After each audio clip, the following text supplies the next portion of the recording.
শুক্রবার মানে হচ্ছে এরকম খানা দানা, শুক্রবার মানে হচ্ছে ফ্যামিলির সাথে ভরপুর আনন্দ করা, আর শুক্রবার মানে হচ্ছে ফ্যামিলির সাথে ভালো একটা টাইম স্পেন্ড করা। এই সব কিছু মিলিয়ে থাকছে আজকের গল্পটা। আসসালামু আলাইকুম, হ্যালো সবাইকে, আমি ইসলাম। আজকে আমার দিনটা কাটে ঘুম থেকে, এবং সকালটা ঘুম থেকে উঠে আমি সকালে ফ্রেশ হয়ে নিই। এখানে ফ্রেশ হওয়ার পর সর্বপ্রথম আমার কাজ হলো আমাকে আগে নাস্তা বানাইতে হবে, আর রুটি ভাজার জন্য আমি চলে গেছিলাম। আর আমি যখন রুটি ভাজবো এরকম একটা অবস্থা হবে। দেন তারপর এখানে কিছু রুটি পুড়ে যাচ্ছিল, কিছু রুটি ভাবে ভাজা হচ্ছিল। তো সবকিছু মিলিয়ে রুটি ভাজা শেষে আমার সকালে নাস্তাটা করার কম। দেন এখানে আমাদের আজকে যেহেতু রান্না করবো আমার খুব পছন্দের একটা খাবার, গরুর গোশত এখানে বসিয়ে দেওয়া হয়েছিল, এন্ড সাথে হচ্ছে খুবই স্পেশাল লাউ, যেটা আমার খুবই পছন্দ। দেন তারপর আলহামদুলিল্লাহ আজান শেষে আমরা রেডি হয়ে চলে গিয়েছিলাম আজকের মসজিদে। এখানে সর্বপ্রথম আমি একটু তাড়াহুড়ো করে নামতে অনেক বেশি লেট হয়ে গিয়েছিল। দেন তারপর আমরা দুই ভাই গল্প করতে করতে চলে যাই মসজিদে। মসজিদে যাওয়ার পর দেখি অলমোস্ট সবাই চলে আসছে, বাট আমরা একটু লেট ছিলাম। প্রত্যেক জুমা আমরা একটু লেট করি। আলহামদুলিল্লাহ আমাদের এখানে জুমার নামাজটা পড়ার শেষে বাসার উদ্দেশ্যে রওনা দিয়ে দিই। জুমার নামাজ পড়ে ছাদে ওঠার পরে আলহামদুলিল্লাহ মাশাআল্লাহ খুব ভিউটা খুবই ভালো আসলে, এবং আমরা দুই ভাই মিলে খুবই সুন্দর ও করছিলেন এই ভিউটা। আমরা দুই ভাই ছাদে মিলে সুন্দর একটা আড্ডা দিচ্ছিলাম। বাসায় আসছিল কি আমার ছোট বোন এখানে সুন্দর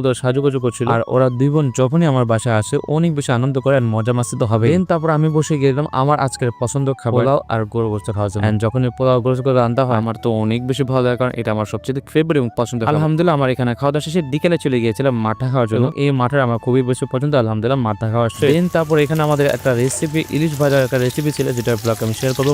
রাতের খানার জন্য আমি এখানে বসে, রাতের খানা ছিল গরুর চাপ খিচুড়ি। এটা খেতে কিন্তু অনেক বেশি দারুণ ছিল, যেটা নিয়ে অলমোস্ট আমি একটা ব্লগ আপলোড করে ফেলেছি, আপনার ছেলে দেখে আসতে পারেন আমাদের চ্যানেল। সবকিছু মিলে এটা আমার জুমার ব্লগ পার্ট 2, এবং এটা জুমা মোবারক 2। সবকিছু মিলে কেমন লাগলো অবশ্যই কমেন্ট করার যেতে ভুলবেন না। যাই হোক সবকিছু মিলে সবাই ভালো থাকবেন, সুস্থ থাকবেন, খোদা হাফেজ, আসসালামু আলাইকুম।